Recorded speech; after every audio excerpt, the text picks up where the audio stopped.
Hello students, welcome back to channel. मैं हूं Sandeep Gupta with a totally different look. It's called lockdown look. और आज rotational motion के इस लेक्चर में हम मोमेंट ऑफ इनर्शिया निकालने के वाले कुछ न्यूमेरिकल सॉल्व करेंगे। अभी तक हमने मोमेंट ऑफ इनर्शिया का कॉन्सेप्ट समझा है, अलग अलग बॉडी का अलग अलग एक्सिस के अबाउट कैसे निकालते हैं। इसके पहले वाले लेक्चर में हम डिस्कस कर चुके हैं। तो आज ये लेक्चर में हम बस न्यूमेरिकल सॉल्व करेंगे and all numericals will be based on finding moment of inertia. ठीक है, हम हर तरह के प्रॉब्लम इसमें मैंने लिए हैं, कुछ आसान से लेके लास्ट में आपको कुछ अच्छे स्टैंडर्ड टफ प्रॉब्लम भी मिलेंगे। ठीक है, उसका मोमेंट ऑफ इनर्शिया भी हम निकालेंगे। इसमें एससी वर्मा और भी अदर प्रीवियस ईयर के पेपर और कुछ और बुक से भी क्वेश्चंस हैं। तो वीडियो को स्टार्टिंग से एंड तक देखो, सारे न्यूमेरिकल को पहले खुद ट्राई करो, स्क्रीन को पॉज करके पहले खुद ट्राई करो सॉल्व करने का, और उसके बाद हम आंसर मैच करेंगे। आपका आंसर हमारा आंसर मैच होता है कि नहीं। ठीक है, तो ये पूरा लेक्चर, ये पूरा वीडियो देखने के बाद मोमेंट ऑफ इनर्शिया से जो क्वेश्चन जितने तरह के पूछे जाते हैं उसका एक आपका अच्छा प्रैक्टिस हो जाए। ठीक है, तो वीडियो को एंड तक देखना है, नोट्स बनाना है, सॉल्व करना है और चैनल को तो सब्सक्राइब करना ही करना है। ठीक है, ओके। तो चलो, सबसे पहला क्वेश्चन मैंने ये लिया है।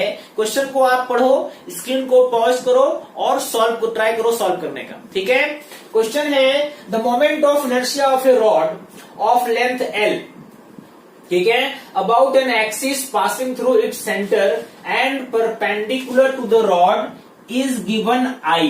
क्वेश्चन में दिया हुआ है एक रॉड का, इसका लेंथ L है, उसका moment of inertia passing through its centre and perpendicular to the rod is I।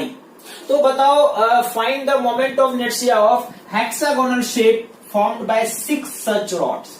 ऐसे 6 रॉड्स को मिला के एक हेक्सागोनल शेप बनाया गया है and you have to find moment of inertia of this system about an axis passing through its center of mass and perpendicular to the plane। ऐसे ये जितने भी रॉड हैं सब आइडेंटिकल हैं, सबका लेंथ L है और ये है एक्सिस जिससे अबाउट आपको मोमेंट ऑफ इनर्शिया निकालना है। ट्राई करो एक बार। देखो, एक का मोमेंट ऑफ इनर्शिया, किसी एक रॉड का अगर आप मोमेंट ऑफ इनर्शिया निकालेंगे अबाउट दिस एक्सिस, तो मालूम है आपको ये जो इसका मोमेंट ऑफ इनर्शिया कितना होगा, I equal to ml square by 12। ठीक है, ये ml स्क्वायर बाय 12 को क्वेश्चन में I दिया हुआ है। ठीक है, ओके। तो अगर इसका, इस रॉड का इस एक्सिस के अलोंग निकालेंगे, देखो ये दोनों एक्सिस क्या है, ये दोनों एक्सिस पैरेलल एक्सिस है। ठीक है, तो अगर ये हमें मालूम है तो इसका निकालने के लिए हम पैरेलल एक्सिस थ्योरम यूज करेंगे, है ना। और उसके लिए क्या चाहिए, आपको डिस्टेंस चाहिए। तो आपको मालूम है कि हेक्सागोनल में ये इक्विलेटरल ट्रायंगल फॉर्म होता है, यानी अगर ये L है तो ये भी L होगा, ये भी L, और ये कितना हो जाएगा, √3L/2। So now you know the distance between two axis. आपको डिस्टेंस मालूम है तो किसी एक रॉड का मोमेंट ऑफ इनर्शिया निकाल के अगर आप 6 से मल्टीप्लाई कर दोगे तो सबका कंबाइंड मोमेंट ऑफ इनर्शिया निकल जाएगा, क्योंकि सारे आइडेंटिकल रॉड्स है ना। तो मान लो इसका मोमेंट ऑफ इनर्शिया किसी एक रॉड का निकाल रहे हैं हम, moment of inertia of one rod. ठीक है, कौन सा एक्सिस जिससे पूछा जा रहा है, अबाउट गिवन एक्सिस, कितना आएगा बताइए जरा सा। ठीक है, इसका अपने सेंटर ऑफ मास से पास करता हुआ एक्सिस के अबाउट कितना है, ml स्क्वायर बाय 12, और ये डिस्टेंस mr स्क्वायर। m मैंने एज्यूम किया है कि सारे रॉड का मास m है। ठीक है, mr स्क्वायर, r कितना है, √3L/2, मतलब स्क्वायर करोगे तो 3L स्क्वायर बाय 4। ठीक है, कितना आया ये, this will be 12 ml square plus 9 ml square. ठीक है, यानी कितना हो गया ये 10 ml square, 10 ml square by 12। Correct है। ऐसे कितने रॉड हैं, तो ऐसे 6 रॉड्स हैं, यानी अगर टोटल मोमेंट ऑफ इनर्शिया निकालेंगे हम of system, total moment of inertia of system, तो इसको 6 से मल्टीप्लाई करना पड़ेगा। मतलब 10ml² by 12 into 6 and this will become 60ml² by 12. ठीक है, और क्वेश्चन में क्या दिया हुआ है, ml² by 12 को I लेना है ना। तो अगर आपने ml² by 12 को I लिया तो सिस्टम का मोमेंट ऑफ इनर्शिया कितना है, I के फॉर्म में 60I. That is the answer and I hope this answer is completely matching with your answer. ठीक है, देख लो एक बार. ओके, चलो अब ये सेकंड नेक्स्ट क्वेश्चन लेते हैं. This question says 4 point masses lie at the corners of a rectangle with sides of length 3 meter and 4 meter. एक रेक्टेंगल है जिसका साइड 3 मीटर और 4 मीटर है और इसमें 4 पॉइंट मास है. एक का मास m है, एक का मास 2m, एक का 3m, एक का 4m और इसको रेक्टेंगल के 4 कॉर्नर पे आपने रखा है. Find the moment of inertia about the given diagonal. ये डायगोनल जो है ये एक्सिस है और इसके अबाउट मोमेंट ऑफ इनर्शिया निकालना है. ठीक है, एक बार ट्राई करो. देखो ये जो 2m और 3m है ये दोनों क्या है, ये दोनों चूंकि एक्सिस पे लाई करते हैं तो इन दोनों का मोमेंट ऑफ इनर्शिया क्या होगा, 0 होगा. तो एक्चुअल में आपको बस इन दोनों का निकालना है. ठीक है, और आप क्या फाइंड करते हो, आप फाइंड करते हो पार्टिकल का परपेंडिकुलर डिस्टेंस. ठीक है, इन दोनों का परपेंडिकुलर डिस्टेंस मतलब ये दो परपेंडिकुलर जो डायगोनल पे आपने ड्रॉ किए. ठीक है, आपको ज्योमेट्री से मालूम है कि इन दोनों का लेंथ क्या होगा, इक्वल होगा. यानी इन दोनों पार्टिकल का डायगोनल से सेम डिस्टेंस है. और ये डिस्टेंस कैसे फाइंड करते हैं, किसी पार्टिकल पॉइंट का डायगोनल से कितना डिस्टेंस है, एच कैसे फाइंड करते हैं. ठीक है, मुझे लग रहा है कि आपको ये एच का फॉर्मूला मालूम है शायद. क्या फॉर्मूला होता है, length into breadth divided by under root L square plus B square. जहां पे एल क्या है, लेंथ और बी क्या है, ब्रेड्थ. यानी एल कितना है, ठीक है, एल मान लो आपने ये 4 लिया, 4 इंटू 3 और ये क्या हो गया 4 square plus 3 square. That means ये हो गया 12/5 मीटर. This is H. अब ये एच आ जाने के बाद इन दोनों का मोमेंट ऑफ इनर्शिया आप निकाल सकते हो. ठीक है, मोमेंट ऑफ इनर्शिया 2m का और 4m का. क्वेश्चन में मास दिया हुआ m दिया हुआ है 1 kg, मतलब एक्चुअल में ये कितना है, ये 2 kg है और ये कितना है 4 kg. 4 kg और 2 kg दोनों का डिस्टेंस कितना है एक्सिस से, 12.5 मीटर. तो mr स्क्वायर का कॉन्सेप्ट यूज करते हैं. पहले 4m का अगर निकालेंगे तो 4 kg into R square. R square मतलब 12/5 का स्क्वायर. और फिर इसका निकालते हैं 2 इंटू फिर से उतना ही डिस्टेंस है 12/5 square. That means what you will get, ये 12/5 स्क्वायर मतलब 144/25. ठीक है, इंटू 4 + 2 क्या हो गया 6. ठीक है, दिस इज योर आंसर. ठीक है, इसको आप मल्टीप्लाई कर लो. ये कितना हो जाएगा 4 6 8 ये ना by 25 kg metre square. This is your answer. ठीक है, चेक योर, मैच करो अपने आंसर से. ओके, नेक्स्ट क्वेश्चन जो बहुत ही सिंपल है और मुझे मालूम है आपको इसका आंसर तुरंत मिल जाएगा. ये एक अरेंजमेंट है which is made by 3 identical rods. 3 identical rods, each of mass m and length l, are arranged as it looks like letter H. You have to find its moment of inertia about this given axis. ये जो axis है इसके about हमें moment of inertia चाहिए. तो चूंकि पहले वाला जो एक्सिस है ये रॉड के लेंथ के अलोंग है तो इसका मोमेंट ऑफ इनर्शिया तो 0 हो गया. This is 0. तो क्या आंसर आएगा बताओ. और जो दूसरा रॉड है, मान लो ये रॉड नंबर 1 है जिसका 0, रॉड नंबर 2, रॉड नंबर 3. ठीक है, तो सिस्टम का मोमेंट ऑफ इनर्शिया पहले रॉड का 0, सेकेंड का एक एंड से क्रॉस हो रहा है. That means ml²/3. और दूसरा जो है उसके अपने एक्सिस से कितना डिस्टेंस है ये, तो ये डिस्टेंस l है और उसके अपने एक्सिस से 0 है तो 0 + ml² मतलब एक्चुअल में ये ml². यानी I का फॉर्मूला हो गया 4ml²/3। ठीक है, इतना ही सिंपल था ये, देखो। चलो ओके, नेक्स्ट क्वेश्चन लेते हैं। नेक्स्ट क्वेश्चन है there are 4 solid spheres each of diameter 2a and mass m are placed with their centers on the 4 corners of a square of side B. Find their moment of inertia of the system about one side of the square. ठीक है, ये square के 4 corner पे 4 solid sphere रखे हैं आपने, और corner पे सॉलिड स्फीयर का सेंटर है। स्क्वायर का साइड बी है, स्फीयर का रेडियस ए है। तो आपको इस एक्सिस के अलॉन्ग, कोई भी एक साइड बोल रहा है, मैंने ये साइड लिया, इसके अबाउट मोमेंट ऑफ इनर्शिया निकालना है। निकालो। देखो आपका आंसर भी यही आया होगा। पहला जो एक्सिस है, पहले वाले, मान लो मैंने स्फीयर इसको 1 लिखा, इसको 2 लिखा, इसको 3 और इसको 4। तो 1 और 2 के लिए देखो ये जो एक्सिस है इसका डायमीटर है ना।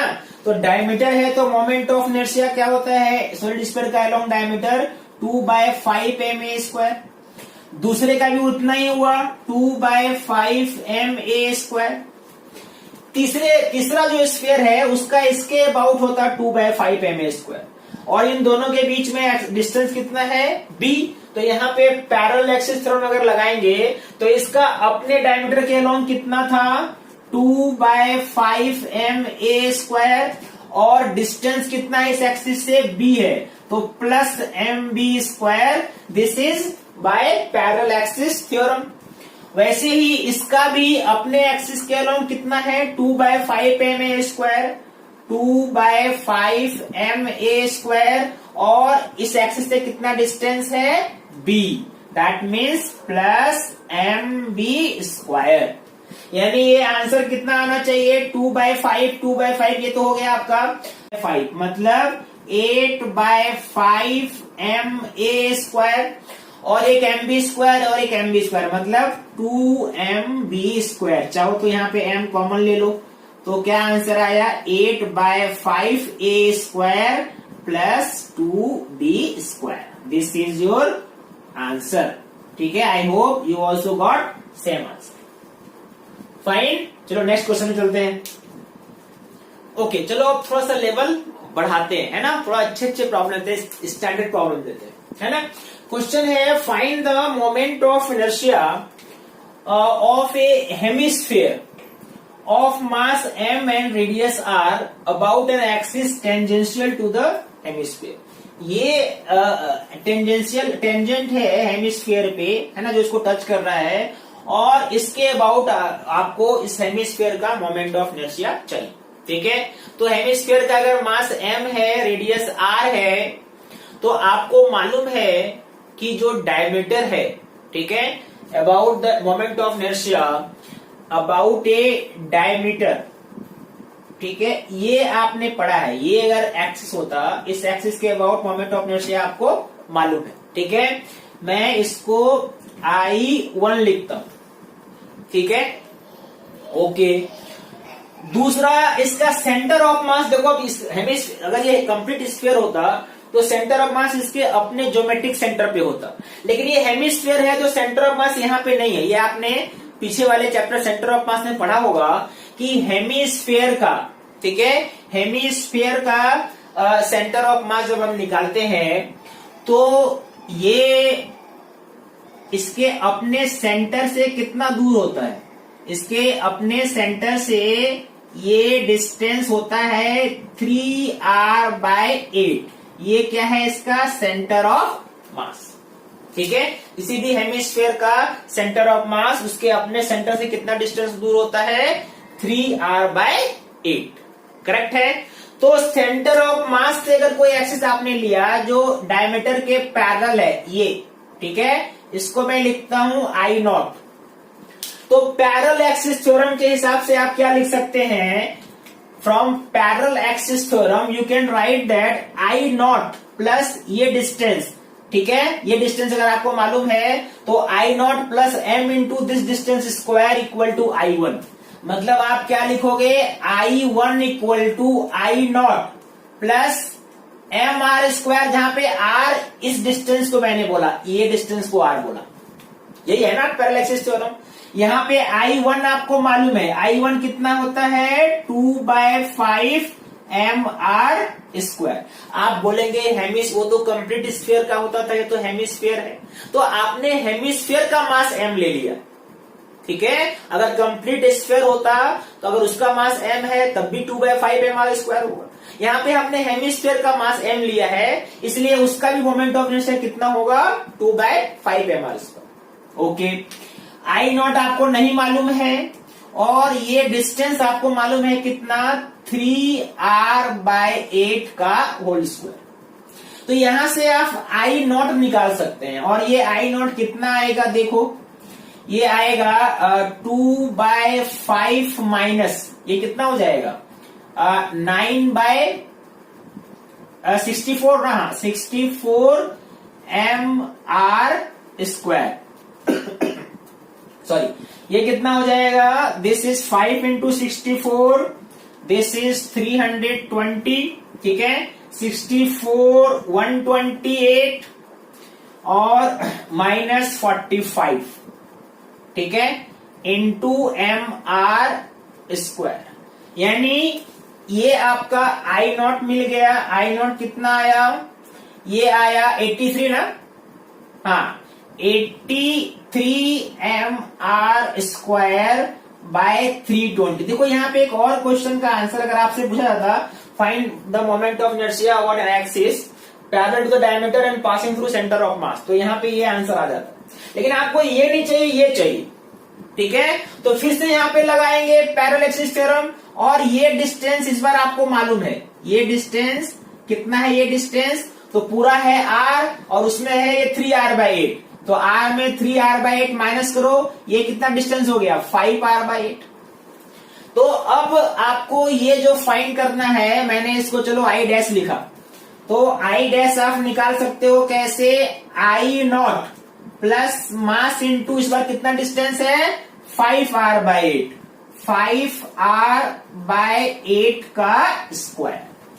दैट मीन्स ये कितना हो जाएगा, आई नॉट कितना निकाला हमने, ये निकाला 83 एम आर स्क्वायर बाय 320 और ये कितना हो गया 25 एम आर स्क्वायर बाय 64, ठीक है, 320, ये तो 83 रहेगा, 83 प्लस 64 5 मीन्स 125, इतना ही ना, इंटू एम आर स्क्वायर।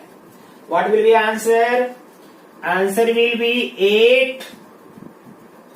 802 ना, इतना ही ना, हाँ 208 M R square by 320। This is your answer. इसको थोड़ा आप ये भी कर सकते हो, कट भी कर सकते हो, ठीक है। ये आपका हो गया 4 से किया तो 8 से कर सकते हैं, 8 से भी कर सकते हैं। तो 8 से अगर करेंगे तो ये हो गया 8 2 जा 16 4 26 और ये हो गया 40, एक बार और हो गया ये, तो 13/20 मतलब सिंप्लीफाइड आंसर क्या है 13 M R square by 20। This is your answer. यानी इस एक्सिस के अलोंग हेमिस्फीयर का इतना मोमेंट ऑफ इनर्शिया हो गया। I hope you understood. Okay okay, अब देखो नेक्स्ट क्वेश्चन लेते हैं। एक डिस्क है जिसका मास m है और रेडियस r, ठीक है, और इससे आपने एक r/2 पार्ट का होल निकाल लिया है ना, r/2 पार्ट आपने इसका अलग किया हुआ है। तो बाकी पार्ट का मोमेंट ऑफ इनर्शिया निकालना है about the axis passing through centre of complete disc. Original disc का जो सेंटर था उसके अबाउट, है ना, ये एक्सिस के अबाउट मोमेंट ऑफ इनर्शिया निकालना है। तो यहाँ पे कॉन्सेप्ट हमेशा ये याद रखो, जब भी कोई पार्ट हम रिमूव करते हैं, ठीक है, तो मोमेंट ऑफ इनर्शिया कैसे निकालते हैं, moment of inertia of remaining part, total का moment of inertia minus removed part का moment of inertia about the given axis. दोनों moment of inertia same axis के अलोंग निकाल के हम माइनस कर सकते हैं, या आपने कुछ ऐड कर दिया होता मास, तब ये माइनस की जगह क्या होता प्लस हो जाता। लेकिन ध्यान देने वाली बात यह है कि दोनों का moment of inertia same axis के अलोंग होना चाहिए, ठीक है। तो पहले तो आप यहाँ पे मुझे बताओ कि मास ऑफ रिमूव्ड कितना हो जाएगा, जो आपने निकाला है उसका मास कितना हो जाएगा रिमूव्ड पार्ट। तो मास डेंसिटी क्या होता है, total mass by total area into इसका अगर आपको मास चाहिए तो इसका एरिया कितना है पाई r बाय 2 का होल स्क्वायर, मतलब ये हो गया m/4। तो इसका मोमेंट ऑफ इनर्शिया अगर आपको निकालना है, इसके अपने सेंटर से पास करता हो इस एक्सिस के अलोंग, है ना। तो ये आई डैश कितना होना चाहिए, इसका मास कितना है m/4 और कितना रेडियस है r/2 का स्क्वायर बाय 2। देखो मैंने वही कॉन्सेप्ट लगाया डिस्क का, mr²/2, यानी ये कितना हो जाएगा, this is m/4 into r²/4 into m/2, मतलब mr²/32। ठीक है, ये moment of inertia remove part का निकला, लेकिन अबाउट दिस एक्सिस ओनली। मैंने क्या बोला कि दोनों का सेम एक्सिस के अलोंग चाहिए, तो रिमूव्ड पार्ट का भी moment of inertia about this axis निकालना पड़ेगा, है ना। यानी ये जो आंसर है आई रिमेनिंग कितना आएगा, अब आप समझ सकते हैं। ठीक है, पहले तो आपको चाहिए आई टोटल। चलो आई टोटल तो आपको मालूम है mr²/2 होता है किसी डिस्क का moment of inertia about this axis.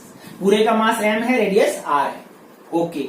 Minus जो निकाला है आपने, ये यूज नहीं करेंगे, इसमें आपको पैरेलल एक्सिस थ्योरम लगा के इसके एक्सिस के अलोंग निकालना है इस रिमूव्ड पार्ट का।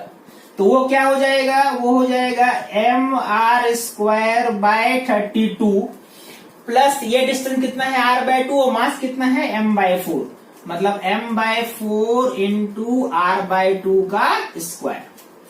कितना हो गया ये, दिस इज mr²/2 और ये हो गया mr²/32 और ये हो गया mr²/16, है ना। यानी कितना आएगा, अगर mr² आपने कॉमन ले लिया तो क्या आएगा, देखो 32 नीचे लेते हैं एलसीएम, यहाँ पे क्या हो गया, यहाँ पे 16 माइनस 32, ये तो 1 और ये भी माइनस कितना, ये 2। That means answer is 13 mr²/32। That is our answer. ठीक है, चेक कर लो। ठीक है, यानी आपको ध्यान ये देना है कि टोटल में रिमूव पार्ट का मोमेंट ऑफ इनर्शिया निकाल देना है, लेकिन जब भी रिमूव पार्ट का निकालेंगे तो ध्यान रहे रिमूव पार्ट का इसके एक्सिस के अलोंग नहीं चाहिए, इसके एक्सिस के अलोंग चाहिए, है ना। दोनों moment of inertia same axis के अलोंग होगा, तब आप माइनस कर सकते हैं। तो हमने कुछ क्वेश्चंस आज डिस्कस किए, आप भी कुछ क्वेश्चन प्रैक्टिस करो। कोई भी डाउट हो तो आप मुझसे पूछो। आप मुझे फेसबुक पे ज्वाइन कर सकते हो, हमारे ग्रुप पेज पे, वहां पे कोई भी आप कोई डाउट हो तो वो पोस्ट करो इमेज, मैं वहां पे लाइव क्लास डाउट का लाइव क्लास लेता हूँ, आपके डाउट सॉल्व हो जाए। ठीक है।